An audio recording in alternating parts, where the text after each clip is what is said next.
गुरु हमारे पुनर्जन्म का गर्भ है, जहां से हमारा सही अर्थों में दोबारा जन्म होता है। एक जन्म जो हमें माता पिता से मिलता है, दूसरा जन्म हमें गुरु से प्राप्त होता है। सही गुरु के मार्गदर्शन के बिना ना तो किसी बेहतर राष्ट्र का निर्माण हो सकता है और ना ही हमारे सही जीवन का संचालन। इस दुनिया की महंगी से महंगी गाड़ी, चाहे वो करोड़ों की हो, तब तक उसका सही उपयोग नहीं किया जा सकता है जब तक कि उसे एक अच्छा ड्राइवर, संचालक नहीं मिल जाता है। तब तक वह गाड़ी जो करोड़ों की है और गांव में चलने वाली बैलगाड़ी, गुरु की अनुपस्थिति में दोनों ही एक समान हो जाती हैं। ठीक हमारा जीवन चाहे तो किसी बड़े कुल में हो अथवा छोटे कुल में हो, चाहे अमीर घर में हो या गरीब घर में हो, किसी छोटे देश में हो अथवा किसी बड़े राष्ट्र में हो, सही गुरु की उपस्थिति के बिना कोई फर्क नहीं पड़ता। मनुष्य को उतंग शिखर पर जाने के लिए एक बेहतर गुरु की तलाश, सही दिशा निर्देशन की जिज्ञासा, सही सूत्रों को समझाने वाले की प्यास होनी चाहिए, जो हमारे मस्तिष्क के बगीचे के झाड़ झंकार को समूल नष्ट करके एक अच्छे खेत को तैयार करे। तभी उसमें बीज डालने पर पौधे लहलहाते हैं, एक अच्छी फसल मिलती है। हम अपने जीवन में एक अच्छे गुरु की मिसाल को एक कुम्हार और जौहरी से कर सकते हैं। वो जिसके बेहतरीन हाथों से जब कच्ची मिट्टी चाक पर चलाई जाती है तो वह एक अद्भुत शक्ल में बदलकर दुनिया को एक नायाब तोहफा मिलता है। जौहरी खदान में बदशक्ल पड़े पत्थर को तराश कर एक हीरे की शक्ल में बदल देता है, जिसकी कीमत में 4 चांद लग जाते हैं। परमात्मा की सबसे बड़ी नियामत है जब किसी को काबिल उस्ताद मिल जाता है, एक गुरु मिल जाता है। हमारा उस्ताद ही हमें फलक तक पहुंचा देता है। आज दुनिया को जरूरत है ऐसे पारस गुरुओं की जो लोहे को सोना बना दें। गुरु हमेशा अपनी योग्यता के कारण सम्मान प्राप्त करता है। एक शिक्षक कभी भी साधारण नहीं होता। राष्ट्रों के विकास का उदय और अस्त उसके हाथ में होता है। जब भी किसी देश के प्रकाश पुंज को राहु ग्रसित करता है तो संस्कृति की कोख से जन्म लेने वाला गुरु ही उसे भगवान भास्कर के रूप में पुनः प्रकट करता है। देश ही नहीं, विश्व की सबसे बड़ी संपदा गुरु ही होता है। हमें हमेशा उसके लिए कृतज्ञ रहना चाहिए। राष्ट्र की सुप्त चेतना को जागृत करने के लिए अच्छे टीचर की आज बहुत ही आवश्यकता है। जब भी कोई गुरु राजकीय अन्न की दास्ता को अपनी सुविधा, झूठी प्रतिष्ठा के लिए उससे समझौता करता है, तो उस अन्न की दास्ता उसका विवेक खरीद लेती है, फिर उसकी न्याय बुद्धि खरीदी जाती है।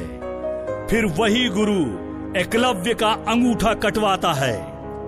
प्रतिभा को जाति और व्यवस्था के नाम पर कुचला जाता है। पक्षपात और क्षुद्रता उसके स्वत्व को छीन लेती है। सत्ता से किए गए अपने स्वार्थों के लिए समझौते उसे सही आदमी नहीं बनने देते। फिर वह शिक्षक सही आदमियों का निर्माण कहां से कर पाएगा? इस खूबसूरत प्लेनेट पर जब भी कोई विकास हुआ है तो उस विकास की आत्मा, उस नींव का पत्थर, उस विकास के पिरामिड की आधारशिला गुरु ही रहा है। चाहे वह कोई भी काल हो, जब अध्यापक सिर्फ वेतन भोगी हो गया, राज्य सत्ता के हाथों उसने दास्ता स्वीकार कर ली, तो वहीं पर वह राष्ट्र, वह जाति पतन के कगार पर खड़ी होकर एक धक्के की राह देख रही होती है। चाणक्य ने कहा था कि ब्राह्मण गुरु न किसी के राज्य में रहता है और न किसी के अन्न से पलता है, स्वराज में विचरता है और अमृत होकर जीता है। गुरु सब कुछ सामर्थ्य रखने पर भी स्वेच्छा से इन माया स्तूपों को ठुकरा देता है, प्रकृति के कल्याण के लिए ज्ञान का दान देता है। जब भी एक महान गुरु का अपमान हुआ, चाहे वह मगध हो या कोई अन्य, वहां परिवर्तन की आंधी आई है। श्रद्धेय श्री जयशंकर प्रसाद जी लिखते हैं, एक समय की बात है जब चाणक्य को अपने पिता चड़क का पता नहीं चलता है। वे कहते हैं, पिता का पता नहीं, झोपड़ी भी न रह गई, शक्तार की कन्या सुवासनी अभिनेत्री हो गई पेट की ज्वाला से।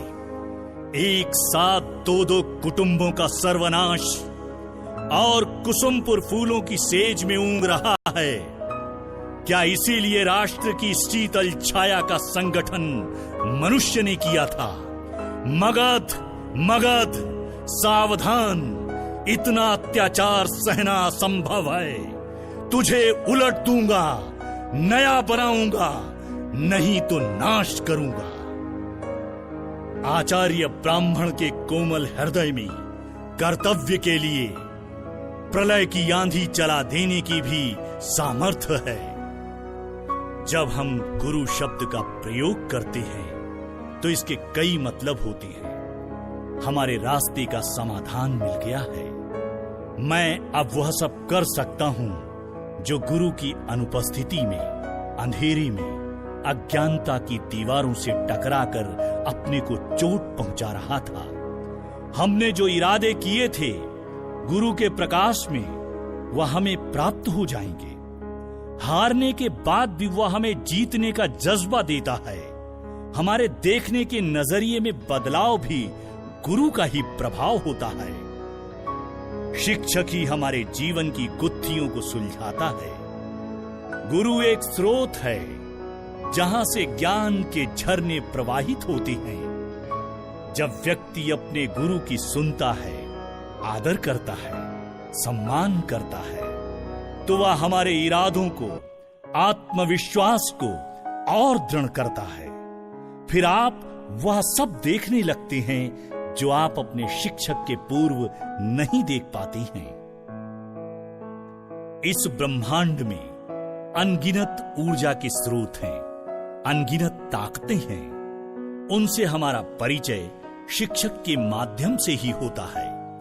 जब हम अपने गुरु को समर्पण करते हैं और हम कह उठते हैं, हे मेरे मार्गदर्शक, हे मेरे जीवन के मार्गदर्शक, तुम गाओ, हमारे जीवन के सारे सपने तुम्हारे हैं। तुम गुनगुनाओ, मेरा जीवन तुम पर न्योछावर है। तुम मेरे गीत बन जाओ, मैं अपनी तपस्या तुम्हें देता हूं। तू ही मेरे कलियुग में सतयुग बनकर